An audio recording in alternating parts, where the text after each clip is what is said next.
We used a lot of tools when we were building our transit van camper conversion, and I just wanted to share some of the tools with you that I just don't think that you can really build a van without. They were some of our most used tools or most handy tools, or just kind of tips and tricks we learned about tools during our van build process.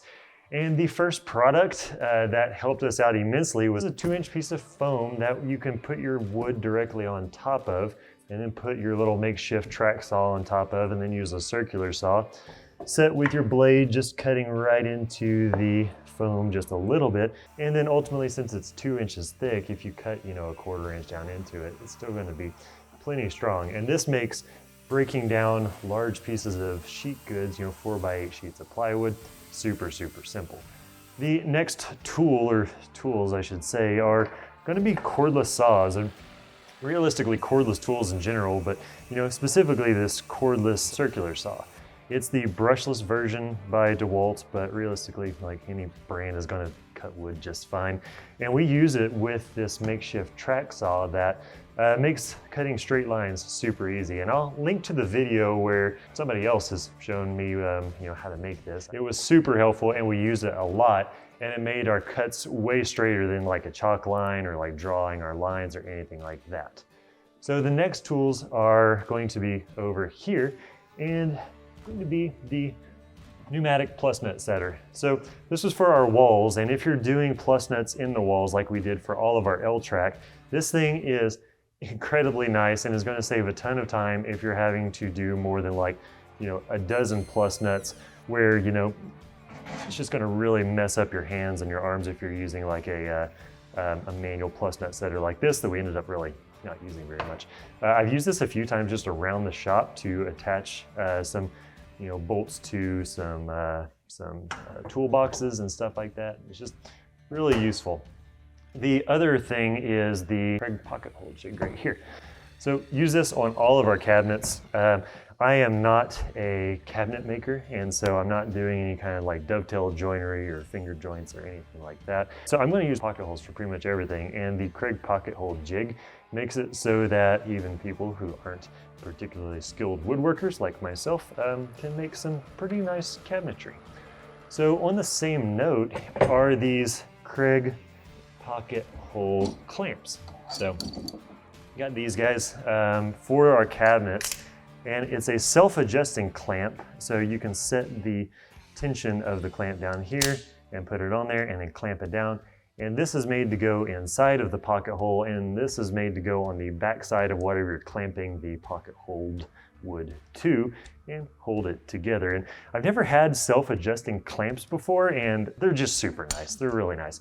The other thing is just clamps in general. Now, this isn't all the clamps that I have. I've got some things being clamped together, but however many clamps you think you need, take that number and like triple it, and you might have enough clamps for your van build. And it's super nice to be able to just hold stuff together, hold wires and cords out of the way, anything like that.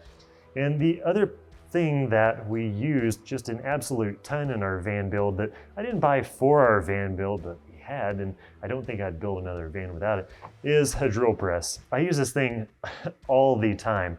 We've got a drill, and I just find it sometimes it's hard to drill straight up and down, or sometimes it's hard to put exact pressure on whatever it is I'm trying to drill. And so I use this drill press all the time. I bought this whenever I was making our Lynx adapters just in-house, and I needed to be drilling, hundreds of holes per day, but I use this all the time, and this was like a pretty inexpensive brand from Amazon, and it's held up okay. This thing has fallen out once or twice, and whenever this thing, stops working, I'll probably buy a more expensive brand, but ultimately a drill press is super nice to have. Another item that is on my must-have list is a face shield.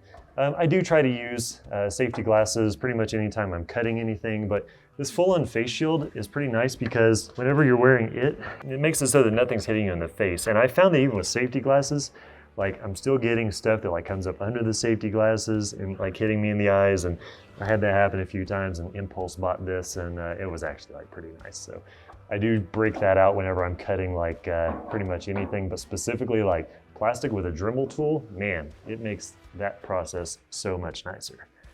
The other thing, and probably the least expensive items in this video is trim pry tools. They're just plastic pry tools. I think these are like 10 bucks or something like that. But it just helps so much when you're trying to take like door panels off or something like that. You know, historically I've used, you know, metal pry bar and stuff like that to do that. That just tends to damage the door panels, and this was like a really cheap way to not damage your door panels when you're trying to pull those off. The other thing is going to be probably the most surprising is a hot knife. And so we got this hot knife, and realistically all it is turn this on and this heats up, and you can use it to melt things. And we use it to melt wire loom, and it melts the ends together so it doesn't fray. Oh hey, the other thing you can do with a hot knife is this wire right here, and we use this to make the foam on our flooring a little bit thinner, and so that worked out really well. The hot knife is Steph's, I think, favorite tool by far. Whenever that thing breaks, we're definitely going to be buying a more expensive version of it, because that one doesn't work like that well, but it still works really good enough to buy a more expensive version. The last thing on the list is going to be this retractable extension cord. So whenever we're doing these videos, you know, Grace behind the camera there, she's got lights strung everywhere, and so cord management is a problem. And so with the combination of battery powered tools plus these retractable extension cords, it makes trip hazards less of an issue around the shop. And I would say this is an absolute must-have for a van build. Not a must-have, but it's super nice. Now, I've shared my, whatever that was, 10 items that was the most helpful things during our van build.